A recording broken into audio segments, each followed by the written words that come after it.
We are out here in Winnie, Texas at Old Time Trade Days. It's a monthly flea market that goes on where they have food, drinks, tents, indoor stuff, all kinds of vendors. Come with us and check it out. We're going to see if we can find anything good today.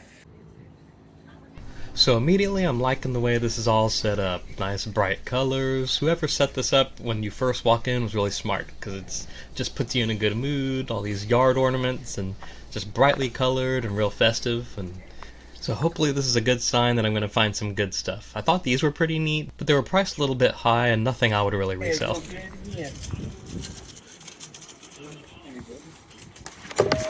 Whole thing for $5, huh? I guess we should bring this back to the truck. Yeah, we'll take this.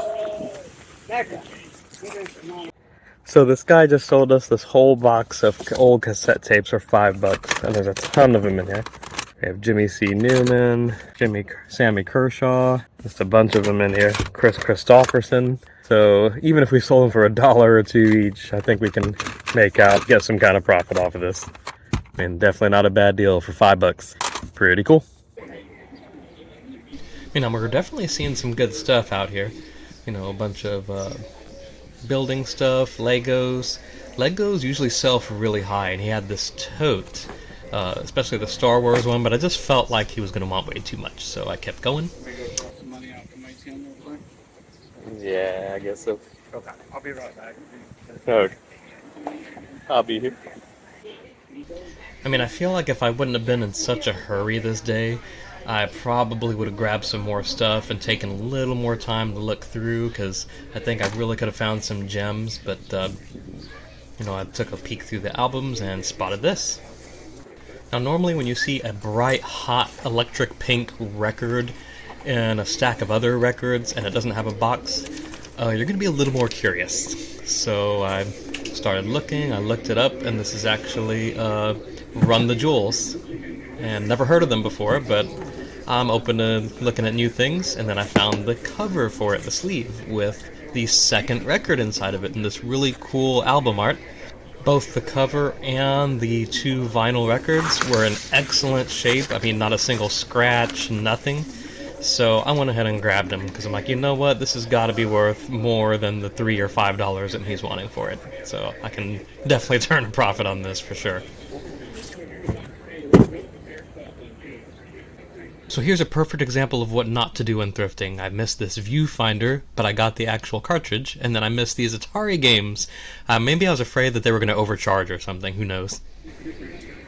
At least the guy knew I was serious about buying. I told him I was going to start a little pile on the side here, which is what I did, so no one would mess with my stuff. And so I got this Ecto 1, the Ghostbusters car, got a cheap little mic so I can have something better for my YouTube, this Amazon Fire Stick, the viewfinder disc I was telling you about, but for some reason the Viewmaster 3D did not get the viewfinder though, and then Crazy Letters Word Game Brand New, which was a pretty good buy. So I stumbled across this little toy area, this table. It was like, had a weird vibe. It was like a Thomas the Tank Engine crime scene, like a Toy Story gone wrong or something. I don't know. It was like this little knife, like red paint that kind of looked like blood. So I wasn't seeing anything that appealed to me, but saw this Light Bright, of course, the newer one, all these Pez brand new ones, which they're really not worth much. Kind of cool nonetheless for a collector, but just not even worth trying to resell. So kind of looked over those, and he had a whole tote full of these things, you know, all unopened, but again, you know, just not even worth it. I knew he was going to want more than what they were worth. Singer, toy sewing machine, some books, you know, nothing really special. I mean, yeah, some stuff in the box, not enough to make a profit. Of course, I found this cool Donald Duck vintage nightlight. I looked them up, and they sell for a decent amount, and I knew I could get this super cheap, probably almost nothing, so definitely grab that one. I saw a couple other little toys, don't know what the heck that was. I'm still learning, y'all, when it comes to like what things are and values. And here's a perfect example of that. So this All Queens chest that's here brand new in the box, looked up the comps and it goes for almost $20 plus shipping, sold on eBay, so probably should have grabbed it. Instead, however, I opted to grab this My Little Pony eraser that's worth about $4. Go me! I'll do $30 for all of it. 30 bucks? Yeah, 30 for all of it. What do you think? I didn't even know I had this. 30 bucks? I did not even know I had that. That's pretty cool. Where'd y'all actually. find it at? It was in there, but it was funny because one of the records was by itself with the sleeve. Gotcha. Then the cover was by itself in a separate spot. All right. And I just kind of put the two. Yeah, I appreciate that. Yeah, we can do 30 bucks.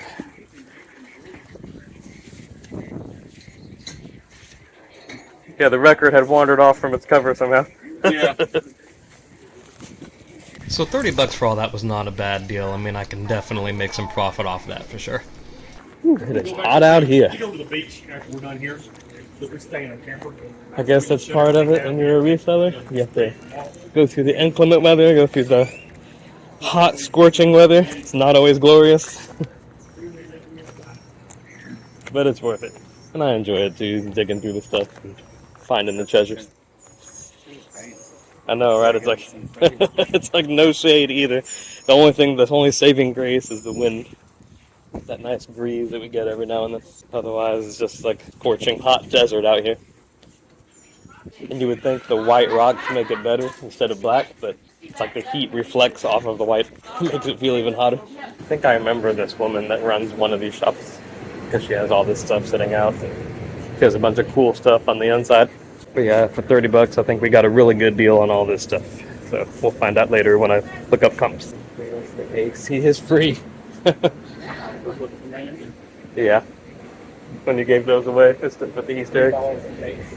You know, I haven't even been paying attention to see if any of your Facebook fans started following me on YouTube. I'm guessing not really. Oh, look at this. Is there a year on that? So we decided to check out this shop. Usually she has some cool stuff in here. She has a bunch of antiques and vintage stuff. And I was just looking around because what really caught my eye was she had a bin of Atari games. Again, my second run-in with Atari games, and she wouldn't give me a price. So we went ahead and left.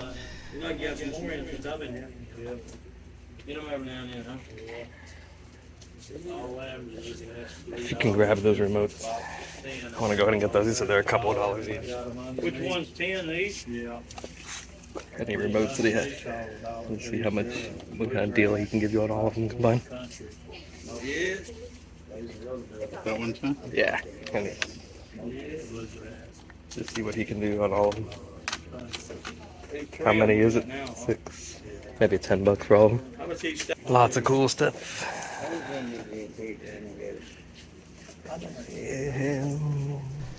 So I saw these cool plates, but I just decided to pass. A lot of the stuff here was priced higher than what I would have spent on stuff to resell. So.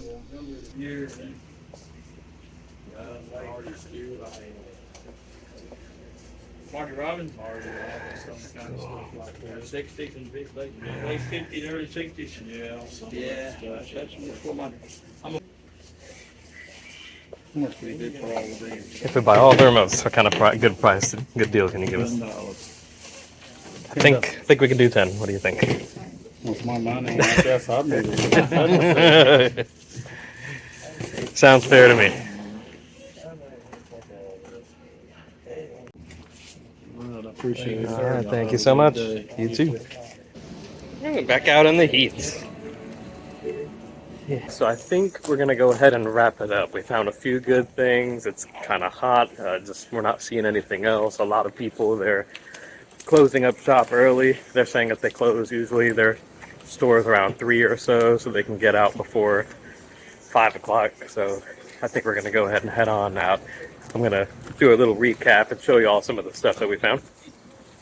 Alright, so we had some other errands to run, but we're just now finally getting back to the house where we can kind of show you all what we got with this haul and see some of the cool things we got at Larry's Old Time Trade Days. So it's like I was saying earlier, it's like a monthly flea market, which is pretty cool. It's after the first Monday of every month. All kinds of vendors, they have tents, tables, stuff inside the buildings. Like I told y'all before, I never sleep on remotes, I never pass on remotes. I made a deal with this guy where, as you saw earlier in the video, remotes for $2 each or something like that. It was like all the remotes for $10. And this first one was this Xfinity remote, which is really cool. Oh, and it has batteries in it, which we are taking out. Never leave batteries in the remote. because you don't know how long it's going to take. They can cause the terminals to get corroded. Luckily in this case they're not. You know, everything looks great, but they can cause the terminals to get corroded and damaged, so never want to keep batteries in remotes. So we're going to put those in the box. This higher remote looks like it's for a portable AC. I'm sure someone would like to have that. And there's this Sony DVD remote, which is a RMT D187A. Then we have this Craig remote. Pretty cool. I'll look that one up later. Then this really old school it says Sharp remote control for audio system. We have this Sony DVD. Looks like another one of the same remote, RMT D197A. Okay, so it's a little different. So all those remotes, so not bad for 10 bucks, and I'm sure I can get a lot more for those remotes. This find I thought was really cool. This is from the guy. We basically made a bundle deal for all this stuff, and he kind of told us beforehand that it was going to be $5 per item, so I'm not sure how good of a bundle deal it was, but I still feel like we got this stuff really cheap. So by no means am I complaining. And the purple bags, and I asked him where he got these purple bags because I thought they were really cool. He found them in a storage locker, actually. But we have the Ghostbusters Hollywood Rides Ecto 1, which is cool, like a model. The X-Men Viewmaster 3D Vintage, that was really cool. So brand new in the package, but its package has seen better days. Looks like it's kind of in fair condition, but that's alright. Looks like a vintage My Little Pony figure. It's actually an eraser. A vintage Donald Duck nightlight. You can tell that's old school by looking at that plug. But yeah, this is pretty old. I needed a microphone when I'm dubbing and editing videos, and he just happened to have this really cool microphone. So I don't think I'm going to resell that. I think I'm actually going to use that for my editing. And then the stand that goes with it. Then there's this Amazon Fire TV. And so all this stuff, basically he did $5 each. This right here, Crazy Letters, Topsy-Turvy Word Game, brand new in the box. I think that goes for a decent amount. And then the last thing we got from him, which I thought was really cool, and it was like the album cover had one record in it, and then there was the other record that was sitting separately. But this is really cool. Not even sure who this artist is. Hey, it's cool. Saw this, and it's in really good condition. When I walked up to the bin, I just saw like this pink record sitting by itself. And I'm like, oh, that is cool, the pink vinyl. And then last but not least, we have this box of old school cassette tapes. And we got the whole entire box for $5. I thought that was a super awesome deal. That was the first thing we found, actually, when we went out there. And I see a lot of big names. You know, Andy Griffith, Don Gibson, a lot of pre-recorded ones. Sammy Kershaw. See what we got here. Ernest Tubbs. So there's a bunch of tapes in here. Chris Christopherson, various artists. So I have to go through here and probably see which ones are even worth anything, but I have a strange feeling, especially with the number of vintage cassettes there are in here, that I'll be able to get more than $5. So that is everything we got from Old Time Trade Days, and that's our haul for today. I feel like I got some pretty good stuff, but I also feel like I passed up on some good stuff. I always do that. It's like when I'm recording a video especially, I get flustered, I get excited and in the moment, and then I forget, and then when I watch the video back, when I'm editing, I'm like, dang it, I should have grabbed this, or I should have grabbed that. But it's okay, you live and you learn. I had a good time, hopefully y'all did as well watching it. I like to do videos like this fairly often to take y'all with me and thrift with me while I try and find these treasures and things to flip on eBay. So make sure you subscribe so you don't miss out on these videos when I do drop the new videos and these updates. Otherwise, we will catch you on the next one. Peace!